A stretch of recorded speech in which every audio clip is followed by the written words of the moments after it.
ਵਾਹਿਗੁਰੂ ਜੀ ਕਾ ਖਾਲਸਾ ਵਾਹਿਗੁਰੂ ਜੀ ਕੀ ਫਤਿਹ। ਮੈਂ ਤੁਹਾਡੀ ਹੋਸਟ ਪ੍ਰੀਤ ਕੌਰ ਨਿਊਜ਼ ਟੀਵੀ 84 ਦੇ ਨਾਲ ਵੀਅਰਸ। ਅੱਜ ਅਮਰੀਕਾ ਦੇ ਵਿੱਚ 22 ਸਤੰਬਰ ਦਾ ਦਿਨ ਹੈ, ਜਿਹੜਾ ਕਿ ਪਹਿਲੇ ਪਾਤਸ਼ਾਹ ਗੁਰੂ ਨਾਨਕ ਸਾਹਿਬ ਜੀ ਦੇ ਜੋਤੀ ਜੋਤ ਸਮਾਨ ਦਾ ਦਿਨ ਹੈ। ਗੁਰੂ ਸਾਹਿਬ 22 ਸਤੰਬਰ 1539 ਨੂੰ ਸ਼੍ਰੀ ਕਰਤਾਰਪੁਰ ਸਾਹਿਬ ਵਿਖੇ ਜੋਤੀ ਜੋਤ ਸਮਾਏ ਸਨ। ਆਲਸੋ ਇਸ ਦੇ ਨਾਲ ਪਿਛਲੇ ਦਿਨਾਂ ਦੀਆਂ ਅਹਿਮ ਘਟਨਾਵਾਂ ਵਿੱਚ ਸਕਾਟਲੈਂਡ ਵਿੱਚ ਹੋਇਆ ਰੈਫਰੈਂਡਮ, ਚੀਨ ਦੇ ਪ੍ਰੈਜ਼ੀਡੈਂਟ ਦਾ 3 ਰੋਜ਼ਾ ਦੌਰਾ, ਭਾਰਤ ਦਾ ਦੌਰਾ, ਭਾਰਤ ਦੇ ਵਿੱਚ 10 ਸੂਬਿਆਂ ਦੇ 36 ਵਿਧਾਨ ਸਭਾ ਹਲਕਿਆਂ ਵਿੱਚ ਹੋਈਆਂ ਉਪ ਚੋਣਾਂ ਆਦਿ ਸੰਬੰਧੀ ਅੱਜ ਅਸੀਂ ਤੁਹਾਡੀ ਗੱਲਬਾਤ ਪ੍ਰਸਿੱਧ ਸਿੱਖ ਵਿਦਵਾਨ ਤੇ ਲਿਖਾਰੀ ਸਰਦਾਰ ਗੁਰਤੇਜ ਸਿੰਘ ਸਾਬਕਾ IAS ਨਾਲ ਕਰਵਾਉਣ ਜਾ ਰਹੇ ਹਾਂ, ਜਿਹੜੇ ਕਿ ਇਸ ਵੇਲੇ ਸਾਡਾ ਚੰਡੀਗੜ੍ਹ ਤੋਂ ਫੋਨ ਲਾਈਨ ਤੇ ਜੁੜ ਚੁੱਕੇ ਨੇ। ਜਵੀਰ ਜੀ, ਵਾਹਿਗੁਰੂ ਜੀ ਕਾ ਖਾਲਸਾ ਵਾਹਿਗੁਰੂ ਜੀ ਕੀ ਫਤਿਹ। ਵਾਹਿਗੁਰੂ ਜੀ ਕੀ ਫਤਿਹ। ਵੀਰ ਜੀ, ਅੱਜ ਸਾਨੂੰ ਅਸੀਂ ਵੱਖ-ਵੱਖ ਮੁੱਦਿਆਂ ਦੇ ਉੱਪਰ ਗੱਲਬਾਤ ਕਰਾਂਗੇ, ਪਰ ਸਭ ਤੋਂ ਪਹਿਲਾਂ ਜਿਸ ਤਰ੍ਹਾਂ ਅੱਜ 22 ਸਤੰਬਰ ਦਾ ਦਿਨ ਹੈ, ਗੁਰੂ ਨਾਨਕ ਸਾਹਿਬ ਜੀ ਦੇ ਜੋਤੀ ਜੋਤ ਸਮਾਨ ਦਾ ਦਿਨ ਹੈ, ਅੱਜ ਸਾਹਿਬ ਦਾ ਪੂਰਵ ਦਿਨ ਹੈ। ਗੁਰੂ ਸਾਹਿਬ ਜੀ ਦੀ ਫਿਲਾਸਫੀ ਅਤੇ ਸਿੱਖ ਧਰਮ ਦੀ ਮਨੁੱਖਤਾ ਨੂੰ ਦੇਣ ਸੰਬੰਧੀ ਸਭ ਤੋਂ ਪਹਿਲਾਂ ਤੁਸੀਂ ਦਰਸ਼ਕਾਂ ਨੂੰ ਕੀ ਕਹਿਣਾ ਚਾਹੋਗੇ? ਬੀਬਾ, ਗੁਰੂ ਨਾਨਕ ਸਾਹਿਬ ਨੂੰ ਅਸੀਂ ਪਰਮਾਤਮਾ ਦਾ ਰੂਪ ਜਾਣਦੇ ਹਾਂ ਜੀ। ਤੁਸੀਂ ਪੱਟਾਂ ਦੇ ਸਵਈਏ ਦੇ ਵਿੱਚ ਬਾਰ-ਬਾਰ ਲਿਖਿਆ ਪੜੋਗੇ ਕਿ ਜੋਤ ਰੂਪ ਗੁਰੂ ਨਾਨਕ, ਔਰ ਤੁਸੀਂ ਪੰਜਵੇਂ ਪਾਤਸ਼ਾਹ ਦੇ ਬਾਰੇ ਵੀ ਪੜੋਗੇ ਜੀ ਕਿ ਇਹਨਾਂ ਨੂੰ ਪਰਮਾਤਮਾ ਦਾ ਸਰੂਪ ਹੀ ਜਾਣਿਆ ਜਾਂਦਾ ਸੀ।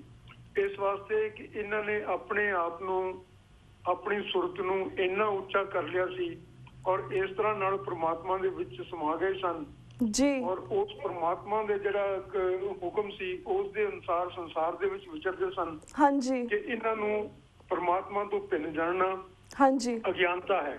ਹਾਂਜੀ, ਸੋ ਗੁਰੂ ਨਾਨਕ ਸਾਹਿਬ ਦੇ ਜੋ ਮਨੁੱਖਤਾ ਨੂੰ ਦੇਣ ਹੈ ਜੀ, ਉਹ ਸਭ ਤੋਂ ਪਹਿਲੀ ਗੁਰੂ ਨਾਨਕ ਸਾਹਿਬ ਦੀ ਦੇਣ ਇਹ ਹੈ ਕਿ ਉਹਨਾਂ ਨੇ ਇੱਕ ਅਕਾਲ ਪੁਰਖ ਦਾ ਪ੍ਰਚਾਰ ਕੀਤਾ ਜੀ। ਹਰ ਜਗ੍ਹਾ ਤੇ ਦੁਨੀਆ ਦੇ ਵਿੱਚ ਕਹਿੰਦੇ ਤਾਂ ਸਾਰੇ ਲੋਕ ਇਹੀ ਸਨ, ਲੇਕਿਨ ਪ੍ਰਚਾਰ ਆਪਣੇ ਆਪਣੇ ਮਜ਼ਹਬ ਦਾ ਔਰ ਆਪਣੇ ਆਪਣੇ ਪੈਗੰਬਰ ਦਾ ਕਰਦੇ ਸਨ। ਹਾਂਜੀ, ਜਿਸ ਤਰ੍ਹਾਂ ਕਿ ਈਸਾਈ ਮਤ ਦੇ ਵਿੱਚ ਵੀ ਇੱਕ ਜਿਹੜੀ ਅਲਟੀਮੇਟ ਰਿਐਲਿਟੀ ਹੈ, ਆਖਿਰ ਸੱਚ ਹੈ, ਉਸ ਨੂੰ 3 ਹਿੱਸਿਆਂ ਦੇ ਵਿੱਚ ਵੰਡਿਆ ਹੋਇਆ ਸੀਗਾ, ਹੋਲੀ ਸਪਿਰਿਟ ਤੇ ਮਦਰ ਤੇ ਫਾਦਰ ਐਂਡ ਸਨ ਸਪਿਰਿਟ ਦੇ ਵਿੱਚ ਵੰਡਿਆ ਹੋਇਆ ਸੀ ਜੀ। ਇਸ ਤਰ੍ਹਾਂ ਹੀ ਇਹਨਾਂ ਦੇ ਵਿੱਚ ਇਸਲਾਮ ਦੇ ਵਿੱਚ ਵੀ ਮੁਹੰਮਦ ਸਾਹਿਬ ਦਾ ਦਰਜਾ ਤਕਰੀਬਨ ਪਰਮਾਤਮਾ ਤੋਂ ਥੋੜਾ ਜਿਹਾ ਹੀ ਥੱਲੇ ਰਹਿ ਜਾਂਦਾ ਸੀ। ਹਾਂਜੀ, ਉਹਨਾਂ ਨੇ ਗੁਰੂ ਨਾਨਕ ਸਾਹਿਬ ਨੂੰ ਇੱਕ ਵਾਰੀ ਮੀਆਂ ਮਿੱਠੇ ਨੇ ਕਿਹਾ ਵੀ ਕਿ ਜੀ ਤੁਸੀਂ ਇੱਕ ਰਸੂਲ ਨੂੰ ਤੁਸੀਂ ਵੀ ਸਮਝੋ ਵੀ ਉਹ ਪਰਮਾਤਮਾ ਦਾ ਸੁਨੇਹਾ ਲੈ ਕੇ ਆਇਆ ਹੈ। ਗੁਰੂ ਨਾਨਕ ਸਾਹਿਬ ਨੇ ਕਿਹਾ ਕਿ ਭਾਈ ਇੱਕੋ ਸਿਮਰੋ ਨਾਨਕਾ ਦੂਜਾ ਕਾਹੇ ਕੋ। ਹਾਂਜੀ, ਤਾਂ ਉਹ ਜਿਹੜੇ ਸੀਗੇ ਗੁਰੂ ਨਾਨਕ ਸਾਹਿਬ ਦੀ ਸਭ ਤੋਂ ਪਹਿਲੀ ਦੇਣ ਇਹ ਸੀ ਜੀ ਕਿ ਇੱਕ ਪਰਮਾਤਮਾ ਹਾਂਜੀ ਜੋ ਕਿ ਸਭ ਦਾ ਸਾਂਝਾ ਹੈ। ਹਾਂਜੀ, ਔਰ ਫਿਰ ਪਰਮਾਤਮਾ ਦੇ ਸਰੂਪ ਦੇ ਵਿੱਚ ਉਹਨਾਂ ਨੇ ਸਾਨੂੰ ਇਹ ਦੱਸਿਆ ਕਿ ਇਹ ਨਹੀਂ ਕਿਹਾ ਜਾ ਸਕਦਾ ਉਹ ਨਰ ਹੈ ਜਾਂ ਨਾਰੀ ਜੀ, ਉਹ ਮੇਲ ਹੈ ਜਾਂ ਫੀਮੇਲ ਹੈ। ਹਾਂਜੀ, ਉਸ ਨੂੰ ਮਾਤਾ ਵੀ ਕਿਹਾ, ਪਿਤਾ ਵੀ ਕਿਹਾ। ਗੁਰੂ ਸਾਹਿਬ ਦੀ ਸਾਰੀ ਬਾਣੀ ਦੇ ਵਿੱਚ ਤੂੰ ਮੇਰਾ ਪਿਤਾ, ਤੂੰ ਮੇਰਾ ਮਾਤਾ, ਤੂੰ ਮੇਰਾ ਬੰਧਕ, ਤੂੰ ਮੇਰਾ ਭਰਾਤਾ, ਇਹ ਪੰਜਵੇਂ ਪਾਤਸ਼ਾਹ ਦੀ ਬਾਣੀ ਹੈ। ਗੁਰੂ ਨਾਨਕ ਸਾਹਿਬ ਦਾ ਇਸ ਤਰ੍ਹਾਂ ਹੀ ਚੱਲਦਾ ਹੈ ਕਿ ਪੱਟਾਂ ਦੇ ਸਵਈਏ ਦੇ ਵਿੱਚ ਆਪੇ ਨਰ ਆਪੇ ਕੋ ਨਾਰੀ, ਵਾਹ ਵਾਹ ਕਾ ਬੜਾ ਤਮਾਸ਼ਾ। ਸੋ ਇਹ ਜਿਹੜਾ ਵਿਚਾਰ ਹੈ ਸੰਸਾਰ ਦੇ ਧਰਮਾਂ ਦੇ ਵਿੱਚ ਕਿ ਨਾਰੀ ਤੇ ਨਾਰੀ ਦਾ ਰੂਪ ਵੀ ਪਰਮਾਤਮਾ ਹੋ ਸਕਦਾ ਹੈ, ਇਹ ਸਭ ਤੋਂ ਪਹਿਲਾ ਵਿਚਾਰ ਹੈ। ਔਰ ਇਸ ਨੇ ਨਾਰੀ ਦਾ ਜੋ ਸੰਸਾਰ ਦੇ ਵਿੱਚ ਰੁਤਬਾ ਸੀ, ਸਾਰੇ ਧਰਮਾਂ ਦੇ ਵਿੱਚ ਇਸ ਨੂੰ ਬੜਾ ਨਿਖਿੱਧ ਜਾਣਿਆ ਜਾਂਦਾ ਸੀ। ਜੋਗੀ ਮਤ ਦੇ ਬਾਰੇ ਅਸੀਂ ਜਾਣਦੇ ਹਾਂ ਕਿ ਉਹ ਕਹਿੰਦੇ ਸੀ ਕਾਗਜ਼ ਦੀ ਪੁੱਤਰੀ ਵੀ ਹੋਵੇ ਨਾਰੀ ਦਾ ਉਸ ਨਾਲ ਦੇਖੋ ਉਹ ਧਰਮ ਤੁਹਾਡਾ ਖਤਮ ਕਰ ਦੇਗੀ। ਔਰ ਜਿੰਨੇ ਵੀ ਈਸਾਈ ਮਤ ਦੇ ਵਿੱਚ ਸਾਰਿਆਂ ਦੇ ਵਿੱਚ ਇਹ ਨਾਰੀ ਦਾ ਰੁਤਬਾ ਬਹੁਤ ਨੀਵਾਂ ਸੀ। ਗੁਰੂ ਸਾਹਿਬ ਨੇ ਚੁੱਕ ਕੇ ਬਰਾਬਰ ਲਿਆਂਦਾ। ਔਰ ਫਿਰ ਉਹਨਾਂ ਦੀ ਸੰਵੇਦਨਸ਼ੀਲਤਾ ਜਿਹੜੀ ਔਰਤਾਂ ਦੇ ਬਾਰੇ ਬਾਬਰ ਬਾਣੀ ਦੇ ਵਿੱਚੋਂ ਪ੍ਰਗਟ ਹੁੰਦੀ ਹੈ। ਸੰਸਾਰ ਦੇ ਪਹਿਲੇ ਹੀ ਗ੍ਰੰਥ ਹਨ ਜਿਨ੍ਹਾਂ ਦੇ ਵਿੱਚ ਕਿ ਇੰਨਾ ਦਰਦ ਔਰਤਾਂ ਦੇ ਵਾਸਤੇ ਪਾਇਆ ਜਾਂਦਾ ਹੈ। ਹਾਂਜੀ, ਫਿਰ ਗੁਰੂ ਸਾਹਿਬ ਨੇ ਜਿਹੜਾ ਰਾਜ ਦਾ ਸੰਕਲਪ ਦਿੱਤਾ ਉਸ ਦੇ ਵਿੱਚ ਹਰ ਇੱਕ ਆਦਮੀ ਬਰਾਬਰ ਸੀ ਜੀ। ਇਹ ਜਨ ਦਾ ਰਾਜ ਗੁਰੂ ਸਾਹਿਬ ਸਥਾਪਿਤ ਕਰਨਾ ਚਾਹੁੰਦੇ ਸਨ। ਹਾਂਜੀ, ਔਰ 1716 ਦੇ ਵਿੱਚ ਬੰਦਾ ਬਹਾਦਰ ਨੇ ਇਸ ਰਾਜ ਨੂੰ ਟ੍ਰਾਂਸਲੇਟ ਕੀਤਾ ਜੀ। ਉਸਨੇ ਇੱਕ ਰਿਪਬਲਿਕ ਬਣਾਈ ਜਿਹੜੀ ਕਿ 1789 ਦੀ ਫਰਾਂਸ ਦੀ ਕ੍ਰਾਂਤੀ ਤੋਂ 70 ਸਾਲ ਪਹਿਲਾਂ ਬਣੀ। ਹਾਂਜੀ, ਔਰ ਇਸ ਕਿਸਮ ਦੀ ਇਸ ਕਿਸਮ ਦੀਆਂ ਦੇਣਾ ਜੇ ਗੁਰੂ ਸਾਹਿਬ ਦੀਆਂ ਗਿਣਨ ਲੱਗੀਏ ਆਪਾਂ ਤਾਂ ਅਨੇਕਾਂ ਹੀ ਹਨ। ਔਰ ਇਹ ਜਿਹੜੀਆਂ ਸਾਰੀਆਂ ਹਨ ਇਹ ਸੰਸਾਰ ਦੇ ਵਿੱਚ ਪਹਿਲੀ ਵਾਰੀ ਪ੍ਰਗਟ ਹੋਈਆਂ। ਕਿਸੇ ਧਰਮ ਨੇ ਕਿਸੇ ਫਲਸਫੇ ਨੇ ਇਹਨਾਂ ਦੀ ਪਹਿਲਾਂ ਵਿਆਖਿਆ ਨਹੀਂ ਸੀ ਕੀਤੀ। ਔਰ ਫਿਰ ਗੁਰੂ ਸਾਹਿਬ ਦਾ ਜਿਹੜੀ ਇੱਕ ਸਾਰਿਆਂ ਤੋਂ ਵੱਡੀ ਦੇਣ ਹੈ ਉਹ ਇਹ ਹੈ ਕਿ ਉਹਨਾਂ ਦੀ ਸਿੱਖਿਆ ਦੇ ਉੱਤੇ ਚੱਲ ਕੇ ਆਮ ਆਦਮੀ ਜਿਹੜੇ ਕਿ ਜਿਨ੍ਹਾਂ ਨੂੰ ਕੋਈ ਘਰੇ ਪੁੱਛਦਾ ਨਹੀਂ ਸੀ, ਇੱਕ ਵਾਰੀ ਬੰਦਾ ਬਹਾਦਰ ਦੇ ਕੋਲ ਇੱਕ ਚਮਿਆਰਾ ਆਇਆ, ਉਹਦਾ ਜ਼ਿਕਰ ਕੀਤਾ ਹੈ ਕਿ ਪਿੰਡ ਦੇ ਵਿੱਚ ਜੁੱਤੀਆਂ ਗੰਢਦਾ ਸੀ, ਆ ਕੇ ਉਸਨੇ ਅੰਮ੍ਰਿਤ ਛਕਿਆ, ਬੰਦਾ ਬਹਾਦਰ ਦੇ ਨਾਲ ਮਿਲ ਗਿਆ ਔਰ ਉਸ ਤੋਂ ਬਾਅਦ ਉਸਨੇ ਉਸਦਾ ਹਾਕਮ ਬਣਾ ਕੇ ਉਸ ਪਿੰਡ ਦਾ ਭੇਜਦਾ ਵਾਪਸ। ਜਦੋਂ ਵਾਪਸ ਗਿਆ ਤਾਂ ਜਿਹੜੇ ਬੰਦੇ ਨੂੰ ਕੋਈ ਪਾਣੀ ਨਹੀਂ ਸੀ ਪੁੱਛਦਾ, ਜਿਹਨੂੰ ਨੀਵੇਂ ਤੋਂ ਨੀਵਾਂ ਜਾਣਿਆ ਜਾਂਦਾ ਸੀ, ਸਾਰੇ ਪਿੰਡ ਚੌਧਰੀ ਆਏ ਉਸ ਨੂੰ ਰਿਸੀਵ ਕਰਨ ਵਾਸਤੇ ਔਰ ਉਸ ਨੂੰ ਸਤਿਕਾਰ ਨਾਲ ਲਿਜਾ ਕੇ ਉਸ ਪਿੰਡ ਦੀ ਚੌਧਰ ਦੇ ਉੱਤੇ ਗੱਦੇ ਦੇ ਉੱਤੇ ਬਿਠਾਉਣ ਵਾਸਤੇ। ਇਸ ਤਰ੍ਹਾਂ ਦਾ ਐਲੀਵੇਸ਼ਨ ਆਮ ਆਦਮੀਆਂ ਦਾ ਜਿਨ੍ਹਾਂ ਦੀ ਕੋਈ ਪੁੱਛਗਿੱਛ ਨਹੀਂ ਸੀ, ਉਹਨਾਂ ਦੇ ਵਿੱਚੋਂ ਵੱਡੇ ਵੱਡੇ ਹੀਰੋ ਪੈਦਾ ਹੋਏ। ਬੰਦਾ ਬਹਾਦਰ ਵੀ ਤਾਂ ਇੱਕ ਸਿਰਫ ਬੱਕਰੀਆਂ ਚਾਰਨ ਵਾਲਾ ਹੀ ਸੀ। ਜੇ ਉਹ ਗੁਰੂ ਸਾਹਿਬ ਦੀ ਛੋਹ ਪ੍ਰਾਪਤ ਨਾ ਹੁੰਦੀ ਤਾਂ ਉਹਨੇ ਉਸ ਤਰ੍ਹਾਂ ਹੀ ਆਪਣਾ ਸੰਸਾਰ ਤੋਂ ਕੂਚ ਕਰ ਜਾਣਾ ਸੀ। ਇਸ ਤਰ੍ਹਾਂ ਦੇ ਕਿਸਮੇ ਸੰਸਾਰ ਦੇ ਉੱਤੇ ਕਰਕੇ ਗੁਰੂ ਨਾਨਕ ਸਾਹਿਬ ਅੱਜ ਦੇ ਦਿਨ ਸ੍ਰੀ ਕਰਤਾਰਪੁਰ ਸਾਹਿਬ ਸਮਾ ਗਏ। ਔਰ ਸਾਡੀ ਟ੍ਰੈਜਡੀ ਦੇਖੋ ਕਿ ਕਰਤਾਰਪੁਰ ਬਿਲਕੁਲ ਸਾਡੇ ਸਾਹਮਣੇ ਹੈ। ਅਸੀਂ ਉਸ ਨੂੰ ਜਾ ਨਹੀਂ ਸਕਦੇ। ਪਾਕਿਸਤਾਨ ਲਾਂਘਾ ਦੇਣ ਨੂੰ ਤਿਆਰ ਹੈ। ਉਧਰਲੇ ਪਾਸੇ ਫਿਰੋਜ਼ਪੁਰ ਦੇ ਵਿੱਚ ਭਗਤ ਸਿੰਘ ਦੀ ਜਿਹੜਾ ਕਿ ਜਿਹਦੀ ਸ਼ਹੀਦੀ ਦੇ ਬਾਰੇ ਕਈ ਕਿਸਮ ਦੇ ਸ਼ੰਕੇ ਹਨ, ਉਸ ਜਿਸ ਦੀ ਕਾਰਵਾਈ ਸਿਰਫ ਇੱਕ ਸਿਪਾਹੀ ਨੂੰ ਮਾਰਨ ਤੱਕ ਸੀਮਤ ਹੈ, ਉਸ ਬੰਦੇ ਦੀ ਸਮਾਧੀ ਲੈਣ ਵਾਸਤੇ, ਉਸਦਾ ਉਹ ਆਖਰੀ ਸਥਾਨ ਲੈਣ ਵਾਸਤੇ ਜਿੱਥੇ ਉਸਦਾ ਸੰਸਕਾਰ ਹੋਇਆ ਸੀ, ਪਾਕਿਸਤਾਨ ਦੇ ਨਾਲ ਸਮਝੌਤਾ ਹੋਇਆ ਔਰ ਐਕਸਚੇਂਜ ਹੋਈ ਟੈਰੀਟਰੀ। ਤੇ ਇੱਧਰਲੇ ਪਾਸੇ ਗੁਰੂ ਨਾਨਕ ਸਾਹਿਬ ਜਿਸ ਦੇ ਵਿੱਚ ਕਰੋੜਾਂ ਦੀ ਆਸਥਾ ਹੈ ਔਰ ਸਦੀਆਂ ਤੱਕ ਰਹਿਣੀ ਹੈ, ਉਹਨਾਂ ਦੇ ਸਿਰਫ ਅਸੀਂ ਦੂਰਬੀਨ ਨਾਲ ਦਰਸ਼ਨ ਕਰ ਸਕਦੇ ਹਾਂ। ਇੱਧਰੋਂ ਸਾਨੂੰ ਉੱਥੇ ਜਾਣ ਦੀ ਇਜਾਜ਼ਤ ਨਹੀਂ ਸਿੱਧਾ। ਇਹ ਜਿਹੜੀਆਂ ਹੈਗੀਆਂ ਇਹ ਹਿੰਦੁਸਤਾਨ ਦੀਆਂ ਵਿਡੰਬਨਾ ਹਨਗੀਆਂ। ਇਹਨਾਂ ਦੇ ਗੁਰੂ ਨਾਨਕ ਸਾਹਿਬ ਪ੍ਰਚਾਰ ਕਰਦੇ ਰਹੇ ਔਰ ਸਿੱਖ ਸਦਾ ਹੀ ਹਿੰਦੁਸਤਾਨ ਦੀ ਔਰ ਸੰਸਾਰ ਦੀ ਬਿਹਤਰੀ ਦੇ ਵਾਸਤੇ ਜੂਝਦੇ ਰਹੇ ਨੇ। ਪਤਾ ਨਹੀਂ ਇਹਨਾਂ ਦਾ ਕਦੋਂ ਕੋਈ ਰਿਕਗਨੀਸ਼ਨ ਕਿਸੇ ਕਿਸਮ ਦਾ ਹੋਏਗਾ ਜਾਂ ਨਹੀਂ ਹੋਏਗਾ। ਵੀਰ ਜੀ thank you so much for this detail. Let's move to next one. ਜਿਸ ਤਰ੍ਹਾਂ ਹੁਣ ਅਸੀਂ ਬੀਤੀ ਦਿਨਾਂ ਦੀਆਂ ਪ੍ਰਮੁੱਖ ਖਬਰਾਂ ਸੰਬੰਧੀ ਵੀ ਤੁਹਾਡੇ ਵਿਚਾਰ ਜਾਣਨੇ ਚਾਹਾਂਗੇ। ਜਿਸ ਤਰ੍ਹਾਂ ਸਭ ਤੋਂ ਪਹਿਲਾਂ ਸਾਡੇ ਦਰਸ਼ਕਾਂ ਨੂੰ ਦੱਸੋ ਕਿ ਸਕਾਟਲੈਂਡ ਦੇ ਰੈਫਰੈਂਡਮ ਸੰਬੰਧੀ ਤੁਸੀਂ ਕੀ ਕਹਿਣਾ ਚਾਹੋਗੇ? ਆਲਸੋ ਇਸ ਦੀ ਦੁਨੀਆ ਦੀਆਂ ਦੂਸਰੀਆਂ ਆਜ਼ਾਦੀ ਲਹਿਰਾਂ ਲਈ ਕੀ ਅਹਿਮੀਅਤ ਹੈ? ਇਹ ਜਿਹੜਾ ਰੈਫਰੈਂਡਮ ਹੋਇਆ ਸਕਾਟਲੈਂਡ ਦੇ ਵਿੱਚ 18 ਸਤੰਬਰ ਨੂੰ, ਇਹ ਇੱਕ ਬਹੁਤ ਵੱਡੀ ਘਟਨਾ ਹੋਈ ਹੈ ਅੱਜ ਦੇ ਸੰਸਾਰ ਦੇ ਵਿੱਚ। ਕਿਊਬੈਕ ਦੇ ਵਿੱਚ ਰੈਫਰੈਂਡਮ ਹੁੰਦਾ ਸੀ, 2 ਵਾਰੀ ਹੋ ਚੁੱਕਿਆ, ਆਪਾਂ ਸਾਰੇ ਜਾਣਦੇ ਹਾਂ। ਲੇਕਿਨ ਉਸ ਨੂੰ ਇਹ ਸਮਝਿਆ ਜਾਂਦਾ ਸੀ ਕਿ ਸ਼ਾਇਦ ਇਹ ਰੈਫਰੈਂਡਮ ਤਾਂ ਇੱਕ ਵਨਸ ਇਨ ਅ ਵਾਈਲਡ ਕਿਸਮ ਦੀ ਗੱਲ ਹੈ ਔਰ ਇਹ ਕੋਈ ਰੈਗੂਲਰ ਕਿਸਮ ਦਾ ਪ੍ਰੋਸੀਜਰ ਨਹੀਂ ਹੈ। ਕੋਸੋਵੋ ਦੇ ਵਿੱਚ ਹੋਰ ਮੁਲਕਾਂ ਦੇ ਵਿੱਚ ਰੈਫਰੈਂਡਮ ਹੋਇਆ ਔਰ ਜ਼ੈਕੋਸਲੋਵਾਕੀਆ ਦੇ ਵਿੱਚ ਜੋ ਇਹ ਮੁਲਕ ਇੱਕ ਦੂਸਰੇ ਤੋਂ ਵੱਖ ਹੁੰਦੇ ਨੇ, ਲੇਕਿਨ ਉਹਨਾਂ ਦੀ ਸਪੈਸ਼ਲ ਸਰਕਮਸਟੈਂਸਿਸ ਸਮਝ ਕੇ ਵੀ ਇਹ ਲੜਾਈ ਸੀ, ਝਗੜਾ ਸੀ ਆਪਸ ਦੇ ਵਿੱਚ, ਦੋ ਐਥਨਿਕ ਮਾਈਨੋਰਿਟੀਜ਼ ਲੜ ਰਹੀਆਂ ਸਨ। ਇਤਿਹਾਦ ਕਰਕੇ ਨਾ ਉਹਨਾਂ ਦੀ ਕੋਈ ਇੰਨੀ ਮਹੱਤਤਾ ਨਹੀਂ ਸੀ। ਇਹ ਬ੍ਰਿਟਿਸ਼ ਨੇ ਜੋ ਕੀਤਾ ਹੈ ਇਸ ਵਾਰੀ ਸਕਾਟਲੈਂਡ ਦੇ ਵਿੱਚ, ਇਹ ਇੱਕ ਬਹੁਤ ਵੱਡੀ ਘਟਨਾ ਹੋਈ ਹੈ। ਸਾਰੇ ਸੰਸਾਰ ਦੇ ਵਾਸਤੇ ਚਾਨਣ ਮੁਨਾਰਾ ਹੈ ਕਿ ਇੱਕ ਡੈਮੋਕ੍ਰੇਸੀ, ਸਾਡੀ ਵੀ ਇੱਕ ਡੈਮੋਕ੍ਰੇਸੀ ਹੈ, ਇੱਥੇ ਏਕਤਾ ਤੇ ਅਖੰਡਤਾ ਨੂੰ ਇੱਕ ਵੱਡੀ ਫੈਟਿਸ਼ ਬਣਾਇਆ ਹੋਇਆ ਕਿ ਇਸ ਤੋਂ ਬਿਨਾਂ ਸੰਸਾਰ ਚੱਲ ਹੀ ਨਹੀਂ ਸਕਦਾ। ਔਰ ਏਕਤਾ ਅਖੰਡਤਾ ਦੇ ਨਾਂ ਦੇ ਉੱਤੇ ਲੱਖਾਂ ਕਰੋੜਾਂ ਕਤਲ ਹੋ ਰਹੇ ਨੇ ਔਰ ਉੱਥੇ ਨੇ ਇਸੇ ਚੀਜ਼ ਨੂੰ ਸੋਲਵ ਕਰਨ ਵਾਸਤੇ ਔਰ ਇੱਕ ਵੋਟਾਂ ਦੇ ਨਾਲ ਆਪਣਾ ਵੋਟਾਂ ਦਾ ਅਧਿਕਾਰ ਦੇ ਕੇ ਉਸ ਨੂੰ ਉਹਨਾਂ ਨੇ ਮਸਲਾ ਹੱਲ ਕੀਤਾ ਹੈ। ਜਾਂ ਅਜੇ ਨਹੀਂ ਕੀਤਾ, ਅੱਗੇ ਹੋਏਗਾ, ਲੇਕਿਨ ਉਹਨਾਂ ਨੇ ਇੱਕ ਸਾਊ ਤੇ ਸਭਿਅ ਤਰੀਕੇ ਦੇ ਨਾਲ ਇਹ ਮਸਲਾ ਹੱਲ ਕਰਨ ਦੀ ਕੋਸ਼ਿਸ਼ ਕੀਤੀ ਹੈ। ਔਰ ਇਹ ਲੋਕ ਹੋਣਗੇ ਜਿਹੜੇ ਕਿ ਜੂਲੀਅਸ ਸੀਜ਼ਰ ਦੇ ਟਾਈਮ ਦੇ ਉੱਤੇ ਵੀ ਗੁਫਾਵਾਂ ਦੇ ਵਿੱਚ ਰਹਿੰਦੇ ਸੀ ਔਰ ਇਹਨਾਂ ਦੀ ਕੋਈ ਸਿਵਲਾਈਜੇਸ਼ਨ ਨਹੀਂ ਸੀ। ਔਰ ਸਾਡੀ ਸਭਿਅਤਾ ਜਿਹੜੀ ਹੈ ਉਹ ਹਜ਼ਾਰਾਂ ਸਾਲ ਪੁਰਾਣੀ ਇਹ ਲੋਕ ਗਿਣਦੇ ਨੇ ਤੇ ਲੇਕਿਨ ਸਾਡੀ ਸਭਿਅਤਾ ਦਾ ਜਿਹੜਾ ਰਿਸਪੌਂਸ ਹੈ ਇਹੋ ਜਿਹੀ ਸਿਚੁਏਸ਼ਨ ਨੂੰ। ਅਸਾਮ ਦੇ ਵਿੱਚ, ਨਾਗਾਲੈਂਡ ਦੇ ਵਿੱਚ, ਮਿਜ਼ੋਰਮ ਦੇ ਵਿੱਚ, ਕਸ਼ਮੀਰ ਦੇ ਵਿੱਚ, ਪੰਜਾਬ ਦੇ ਵਿੱਚ, ਉਹ ਬੜਾ ਹੀ ਹੈਰਾਨੀਜਨਕ ਔਰ ਬੜਾ ਦੁਖਦਾਈ ਹੈ ਜੀ।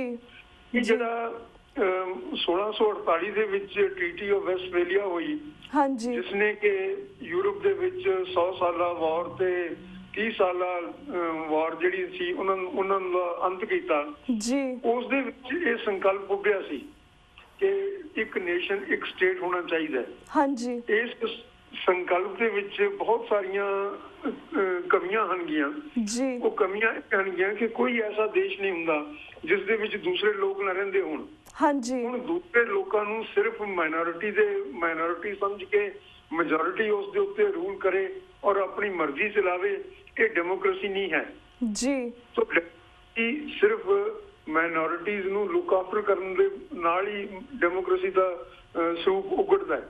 ਹਾਂਜੀ ਜੀ, ਬਿਲਕੁਲ ਬਿਲਕੁਲ। ਸਾਹਿਬਾਨ ਨੇ ਇਹ ਸੰਕਲਪ ਦਿੱਤਾ ਸੀਗਾ ਕਿ ਇਸ ਜਿਹੜੇ ਗੁਰੂ ਸਾਹਿਬਾਨ ਦੇ ਇਸ ਸੰਦਰਭ ਦੇ ਵਿੱਚ ਹਾਂਜੀ ਲੋਕਾਂ ਦੇ ਆਪਸ ਦੇ ਵਿੱਚ ਮਿਲ ਕੇ ਰਹਿਣ ਦੇ ਵਿੱਚ ਹਾਂਜੀ ਔਰ ਸਿਆਸਤ ਤੌਰ ਦੇ ਉੱਤੇ ਆਪਣੇ ਆਪ ਨੂੰ ਉੱਤੇ ਰਾਜ ਕਰਨ ਦੇ ਜਿਹੜੇ ਅਸੂਲ ਹਨਗੇ ਜੀ, ਉਹ ਜ਼ਿਆਦਾ ਰੈਲੇਵੈਂਟ ਹਨ।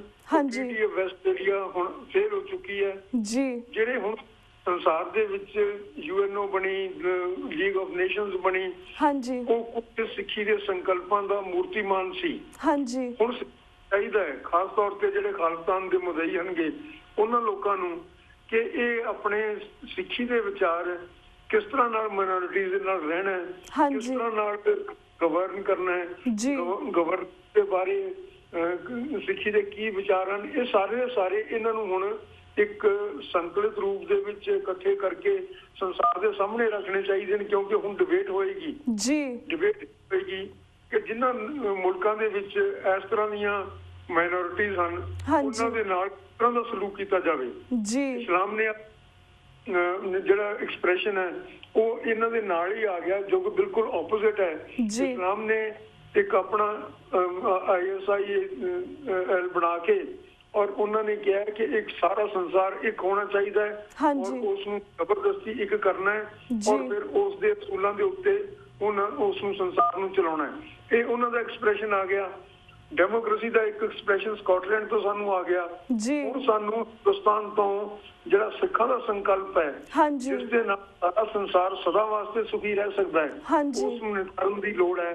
ਔਰ ਸਾਡੀਆਂ ਜਿਹੜੀਆਂ ਪ੍ਰੈਕਟਿਸਿਸ ਰਹੀਆਂ ਖਾਸ ਤੌਰ ਦੇ ਉੱਤੇ ਮਿਸਲਾਂ ਦੇ ਟਾਈਮ ਦੇ ਉੱਤੇ ਰਣਜੀਤ ਸਿੰਘ ਦੇ ਵੇਲੇ ਉਹਨਾਂ ਨੂੰ ਨਿਰੂਪਣ ਕਰਕੇ ਉਹਨਾਂ ਦਾ ਸਾਰਾ ਸਮੀਖਿਆ ਕਰਕੇ ਉਹਨਾਂ ਦਾ ਜਿਹੜਾ ਸਾਰ ਹੈ ਸੰਸਾਰ ਦੇ ਸਾਹਮਣੇ ਰੱਖਣਾ ਚਾਹੀਦਾ ਹੈ ਤਾਂ ਕਿ ਸੰਸਾਰ ਸਮਝ ਸਕੇ ਕਿ ਸਿੱਖੀ ਇਹਨਾਂ ਸੰਕਲਪਾਂ ਦੇ ਬਾਰੇ ਕਿਸ ਤਰ੍ਹਾਂ ਨਾਲ ਸੋਚਦੀ ਹੈ। ਬਿਲਕੁਲ ਬਿਲਕੁਲ just Vilke, we agree with you, Viji. So let's move to the next question, Viji, because we have about 10 to 12 minutes left and we have 3 questions left. And जिस तरह पिछले दिन ही चीन ਦੇ ਪ੍ਰੈਜ਼ੀਡੈਂਟ ਭਾਰਤ ਦੇ 3 ਰੋਜ਼ਾ ਦੌਰੇ ਤੇ ਆਏ ਸਨ। ਇੱਕ ਪਾਸੇ ਭਾਰਤ ਦਾ ਪ੍ਰਧਾਨ ਮੰਤਰੀ ਚੀਨ ਦੇ ਪ੍ਰਧਾਨ ਮੰਤਰੀ ਨੂੰ ਗੁਜਰਾਤ ਦੇ ਵਿੱਚ ਝੁੱਲਾ ਚਲਾ ਰਿਹਾ ਸੀ, ਪਰ ਦੂਸਰੇ ਪਾਸੇ ਚੀਨੀ ਫੌਜਾਂ ਨੇ ਭਾਰਤੀ ਸੀਮਾ ਦੇ ਅੰਦਰ ਆ ਕੇ ਆਪਣੇ ਟੈਂਟ ਲਾਏ ਹੋਏ ਸਨ। ਤਾਂ ਵੈਸੇ ਤਾਂ ਜਿਹੜੇ ਹਿੰਦੂ ਤੇ ਵੀ ਲੀਡਰ ਬੜੀਆਂ ਵੱਡੀਆਂ ਧਮਕੀਆਂ ਦਿੰਦੇ ਨੇ ਤੇ ਬਿਆਨ ਦਾਗਦੇ ਨੇ, ਪਰ ਜਦੋਂ ਹਕੀਕਤ ਦੇ ਰੂਬਰੂ ਹੁੰਦੇ ਤਾਂ ਇਹਨਾਂ ਦੀ ਫੂਕ ਨਿਕਲ ਜਾਂਦੀ ਹੈ। ਐਸਾ ਕਿਉਂ? ਤੁਸੀਂ ਬਿਲਕੁਲ ਠੀਕ ਕਿਹਾ ਵੀਬਾ। ਗੱਲ ਇਹ ਹੈ ਕਿ ਇਹ ਲੋਕ ਧਮਕੀਆਂ ਤੇ ਸਿਰਫ ਉਹਨਾਂ ਲੋਕਾਂ ਨੂੰ ਦੇ ਸਕਦੇ ਨੇ ਜਿਨ੍ਹਾਂ ਦੇ ਹੱਥਾਂ ਦੇ ਵਿੱਚ ਕੋਈ ਬਰਾਬਰ ਦੇ ਹਥਿਆਰ ਨਹੀਂ ਹਨ। ਜਿਹੜੇ ਲੋਕ ਨਿਹੱਥੇ ਹਨ ਉਹਨਾਂ ਲੋਕਾਂ ਨੂੰ ਧਮਕੀਆਂ ਦੇਣ ਜੋਗੇ ਹਨ। ਤੁਸੀਂ ਨਾਗਪੁਰ ਦੇ ਵਿੱਚ RSS ਦੀਆਂ ਪਰੇਡ ਹੁੰਦੀਆਂ ਦੇਖੋ, ਡਾਂਗਾਂ ਲੈ ਕੇ ਔਰ ਵਰਦੀਆਂ ਪਾ ਕੇ, ਪੁਲਿਸ ਵਾਲੀ ਉਹ ਕਾਲੀ ਨਿੱਕਰ ਪਾ ਕੇ ਖਾਕੀ ਤੇ ਲੋਕ ਖੜੇ ਹੁੰਦੇ ਆ। ਇਹ ਕਿਸ ਨੂੰ ਡਰਾ ਰਹੇ ਨੇ ਔਰ ਕਿਸ ਨੂੰ ਇਹ ਸੰਗਠਿਤ ਕਰ ਰਹੇ ਹੈ। ਸੋ ਇਹਨਾਂ ਲੋਕਾਂ ਦਾ ਸ਼ੁਰੂ ਤੋਂ ਇਹੀ ਵਰਤਾਰਾ ਰਿਹਾ ਹੈ। ਹੁਣ ਜਦੋਂ ਤੁਸੀਂ ਰਾਜ ਕਰਦੇ ਹੋ ਤਾਂ ਰਾਜ ਤੁਹਾਡਾ ਇਕੱਲਿਆਂ ਦਾ ਨਹੀਂ ਹੁੰਦਾ। ਇਸ ਰਾਜ ਦੇ ਵਿੱਚ ਅਸੀਂ ਵੀ ਸੰਮਿਲਿਤ ਹਾਂ, ਮੁਸਲਮਾਨ ਵੀ ਹਨ, ਹਿੰਦੂ ਵੀ ਹਨ, ਦੂਸਰੇ ਵੀ ਹਨ ਜਿਹੜੇ ਇਹਨਾਂ ਦੇ ਨਾਲ ਸਹਿਮਤ ਨਹੀਂ। ਉਹ ਹਜ਼ਾਰਾਂ ਲੋਕ ਉਹ ਹਨ ਜਿਨ੍ਹਾਂ ਦੇ ਸ਼ਾਇਦ ਅਸੈਂਬਲੀ ਦੇ ਵਿੱਚ ਪਾਰਲੀਮੈਂਟ ਦੇ ਵਿੱਚ ਕੋਈ ਮੈਂਬਰ ਨਾ ਹੋਵੇ ਲੇਕਿਨ ਉਹ ਇਸ ਦੇਸ਼ ਦੇ ਵਸਿੰਦੇ ਹਨ ਔਰ ਉਹਨਾਂ ਨੂੰ ਡਰਾਉਣਾ ਧਮਕਾਉਣਾ ਠੀਕ ਨਹੀਂ। ਹਾਂਜੀ। ਔਰ ਜਿਸ ਤਰ੍ਹਾਂ ਇਹ ਡਰਾ ਧਮਕਾ ਰਹੇ ਨੇ ਉਸ ਦੇ ਵਿੱਚ ਕੋਈ ਬਹੁਤ ਹੀ ਕੋਈ ਮਾਣ ਵਾਲੀ ਗੱਲ ਵੀ ਨਹੀਂ ਹੈ। ਦੇਖੋ ਇਹ ਜਿਹੜਾ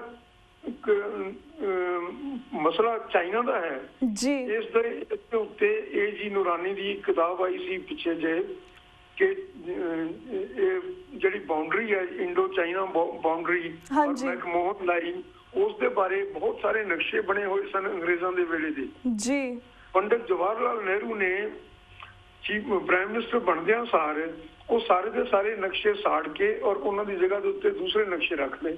ਜੀ, ਉਸ ਦਾ ਐਸਟੀਮੇਟ ਹੈ ਕਿ ਤਕਰੀਬਨ 18 ਨਕਸ਼ੇ ਇਸ ਤਰ੍ਹਾਂ ਦੇ ਜਿਹੜੇ ਬਣੇ ਹੋਏ ਸਨ ਉਹ ਸਾੜ ਦਿੱਤੇ ਗਏ। ਜਿਹੜੇ ਬਾਉਂਡਰੀ ਅਸਲ ਬਾਉਂਡਰੀ ਦੱਸਦੇ ਸਨ। जी, Veer ji, that was my next question. Veer ji, I'm so sorry to cut you, but actually that was my next question because we want next question to be in very detail. ਜਿਸ ਤਰ੍ਹਾਂ ਤੁਸੀਂ ਗੱਲ ਕੀਤੀ ਕਿ ਲਾਹੌਰ ਦੇ ਵਿੱਚ ਸਿੱਖ ਰਾਜ ਵੇਲੇ 1842 ਦੇ ਵਿੱਚ ਇੱਕ ਟ੍ਰਾਈਪਾਰਟਾਈਟ ਟ੍ਰੀਟੀ ਸਰਕਾਰੇ Khalsa, emperor of China and Dalai Lama of Tibet ਵਿਚਕਾਰ ਹੋਈ ਸੀ, ਜਿਸ ਅਨੁਸਾਰ ਤਿਬੈਤ ਨੂੰ ਸਿੱਖ ਰਾਜ ਦੀਆਂ ਬਾਉਂਡਰੀਜ਼ ਅਤੇ ਚਾਈਨਾ ਦੀਆਂ ਬਾਉਂਡਰੀਜ਼ ਵਿਚਕਾਰ ਇੱਕ ਬਫਰ ਸਟੇਟ ਮੰਨਿਆ ਗਿਆ ਸੀ। ਪਰ 1947 ਤੋਂ ਬਾਅਦ ਪ੍ਰਧਾਨ ਮੰਤਰੀ ਨਹਿਰੂ ਨੇ ਇਸ ਵੱਲ ਕੋਈ ਧਿਆਨ ਨਹੀਂ ਦਿੱਤਾ, ਐਜ਼ ਯੂ ਸੈਡ ਆਲਰੇਡੀ, ਜਿਸ ਨਾਲ ਭਾਰਤ ਨੂੰ 1962 ਦੇ ਵਿੱਚ ਬੜੀ ਸ਼ਰਮਨਾਕ ਹਾਰ ਦਾ ਮੂੰਹ ਵੇਖਣਾ ਪਿਆ। ਇਹ ਜਿਹੜੀ ਇਤਿਹਾਸਕ ਟ੍ਰੀਟੀ ਸੀ, we would like to ask ਕਿ ਤੁਸੀਂ ਇਸ ਬਾਰੇ ਪੂਰੀ ਡੀਟੇਲ ਦੇ ਵਿੱਚ ਸਾਡੇ ਦਰਸ਼ਕਾਂ ਨੂੰ ਜਾਣਕਾਰੀ ਦਿਓ।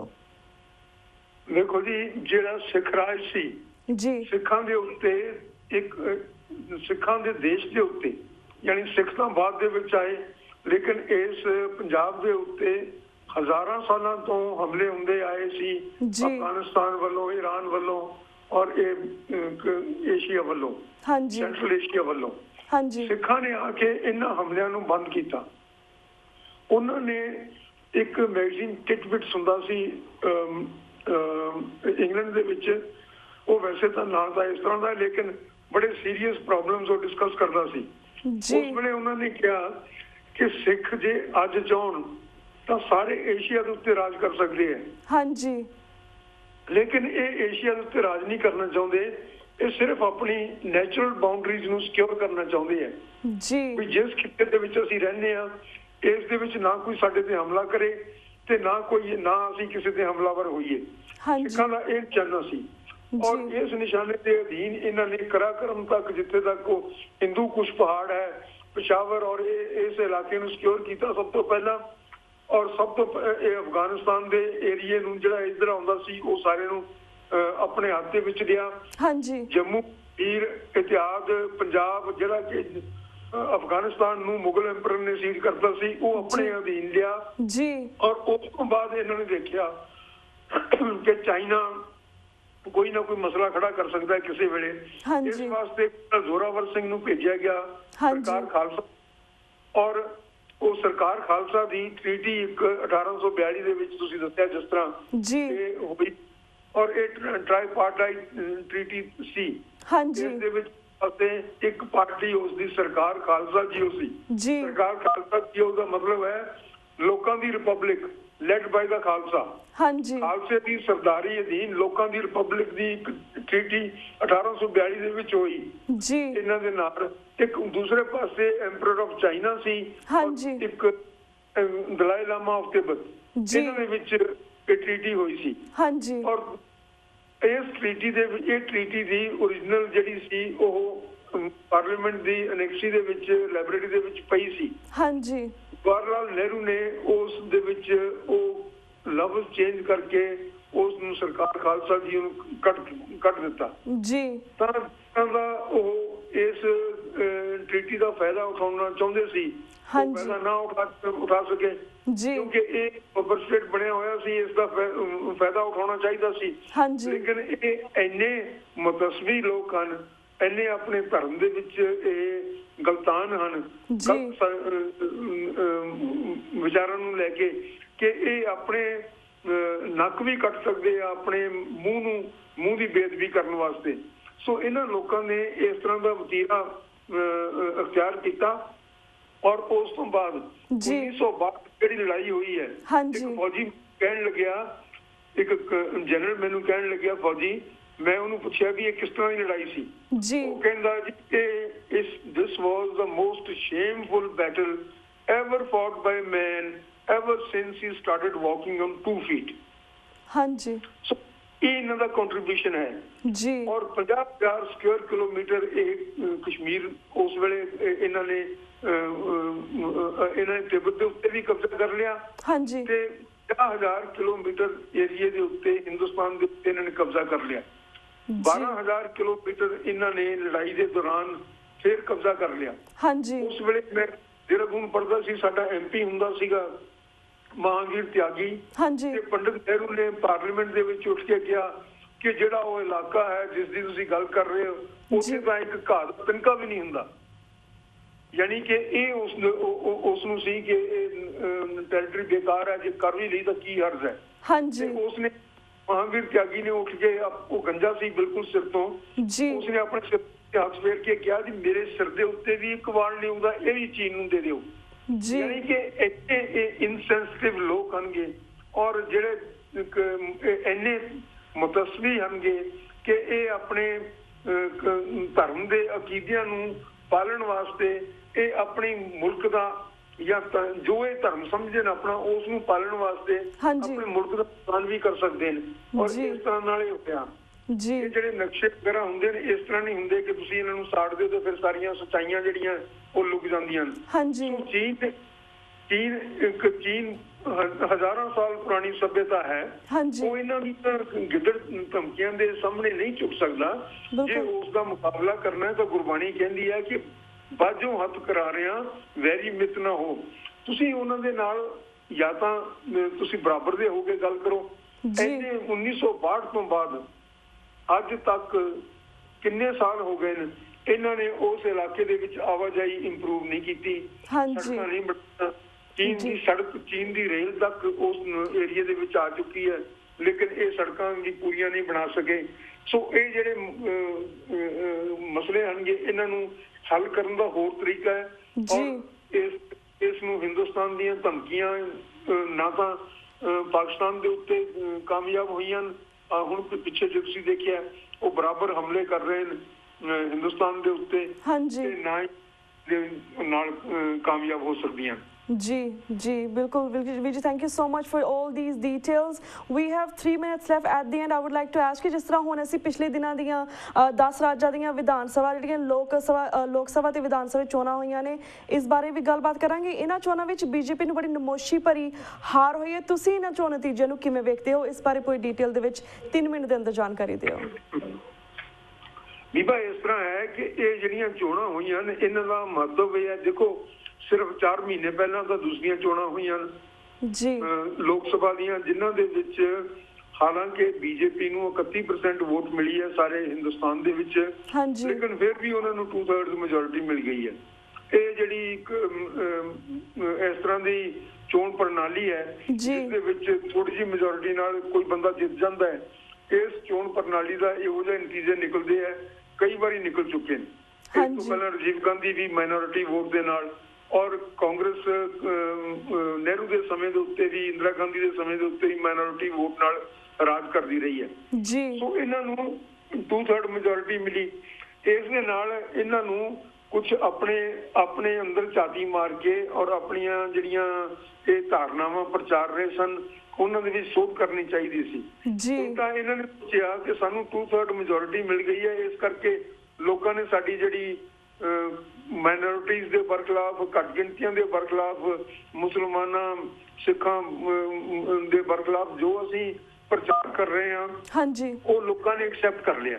ਇਸ ਤਰ੍ਹਾਂ ਦੀ ਇਹ ਨਤੀਜਾ ਇਸ ਰਿਜ਼ਲਟ ਤੋਂ ਨਹੀਂ ਸੀ ਨਿਕਲਦਾ। ਇਸ ਸੰਦਰਭ ਦੇ ਵਿੱਚ ਇਹਨਾਂ ਨੇ ਉਹ ਜੋ ਕਮਿਊਨਲ ਪ੍ਰਚਾਰ ਸੀ ਆਪਣਾ ਮੁਸਲਮਾਨਾਂ ਦੇ ਬਰਖਲਾਫ, ਖਾਸ ਤੌਰ ਦੇ ਉੱਤੇ ਸਿੱਖਾਂ ਦੇ ਦੰਗੇ ਕਰਵਾਏ, ਇੱਥੇ ਸਿੱਖ ਮੁਸਲਮਾਨਾਂ ਦੇ ਦੰਗੇ ਕਰਵਾਏ ਇਹਨਾਂ ਨੇ ਜੰਮੂ ਦੇ ਵਿੱਚ, ਹੈਦਰਾਬਾਦ ਦੇ ਵਿੱਚ, ਫਿਰ ਸਹਾਰਨਪੁਰ ਦੇ ਵਿੱਚ। ਇਹ ਲੋਕਾਂ ਨੂੰ, ਹਿੰਦੂ ਧਰਮ ਵਾਲਿਆਂ ਨੂੰ ਇਹ ਆਪਣੇ ਨਾਲ ਇਸ ਕਰਕੇ ਇਹ ਦਿਖਾ ਕੇ ਜੋੜਨਾ ਚਾਹੁੰਦੇ ਸਨ ਕਿ ਅਸੀਂ ਸਾਰੀ ਜਿਹੜੀਆਂ ਘੱਟ ਗਿਣਤੀਆਂ ਹਨ ਉਹਨਾਂ ਨੂੰ ਨਫ਼ਰਤ ਕਰਦੇ ਹਾਂ।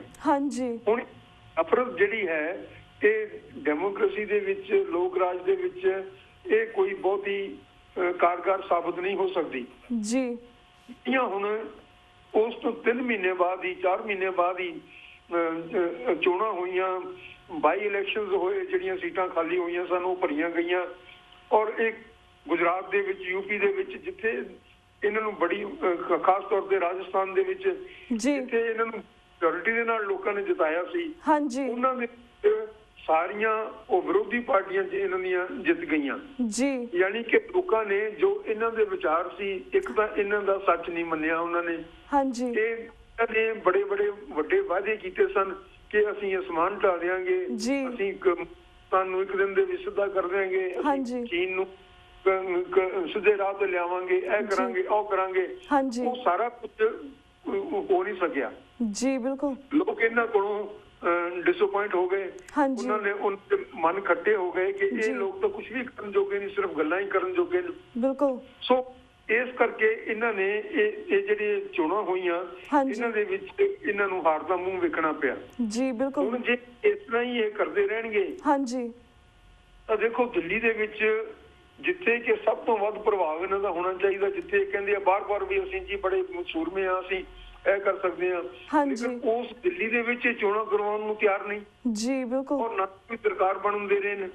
ਇਹ ਬੜੀ ਅਜੀਬ ਪੋਜੀਸ਼ਨ ਹੈ ਕਿ ਜਿਹੜੀ ਪਾਰਟੀ ਹੁਣੇ ਜਿੱਤ ਕੇ ਹਟੀ ਹੈ ਜੀ, ਉਹ ਦਿੱਲੀ ਦੇ ਵਿੱਚ ਆਪਣੇ ਕੈਪੀਟਲ ਦੇ ਵਿੱਚ ਚੋਣਾਂ ਕਰਾਉਣ ਵਾਸਤੇ ਤਿਆਰ ਨਹੀਂ ਹੈ।